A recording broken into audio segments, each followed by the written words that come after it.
मागील आठवड्यात पश्चिम विदर्भामध्ये जे आहे ते ढगाळ वातावरण होतं आणि त्यामुळे जे आहे ते अनेक भागामध्ये गारपिटीसह अवकाळी पाऊस झाला आणि या अवकाळी पावसामुळे जे आहे ते मोठ्या प्रमाणावर शेतकऱ्यांचं नुकसान झालेलं आहे।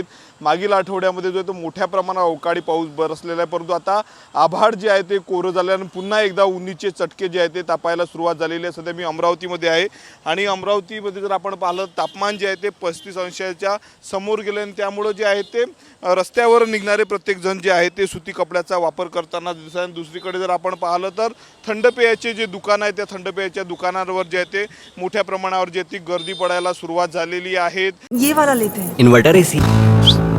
आप गैम्बलर हो ना? गैम्बलर? जुआ खेलते हो ना? तुम जुआ खेलते हो? अरे नहीं, ये तो कुछ भी बोले जा रहे हैं। इतनी महंगी और नाजुक एसी खरीद कर स्टेबलाइजर नहीं लोगे तो ये जुआ नहीं हुआ तो क्या हुआ? सिर्फ एक फ्लक्चुएशन आपके इन्वर्टर एसी के पार्ट्स को डैमेज कर सकता है। उसे वी गार्ड से सुरक्षित रखिए।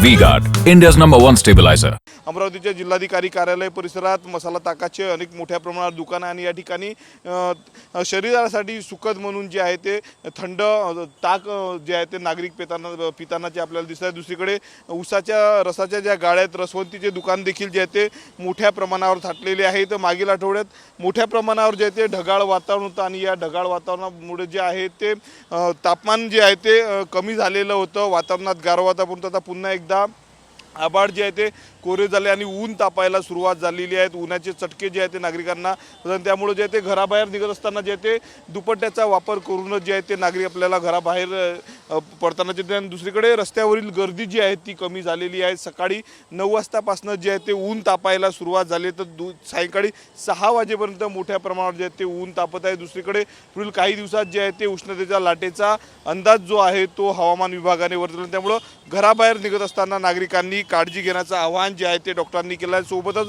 भरपूर पाणी प्यायलं पाहिजे असा देखील सल्ला डॉक्टरांच्या वतीनं देण्यात आलेला आहे। कॅमेरामॅन निकेत दातोंडेसह मी स्वप्नील उमाप, TV9 मराठी, अमरावती।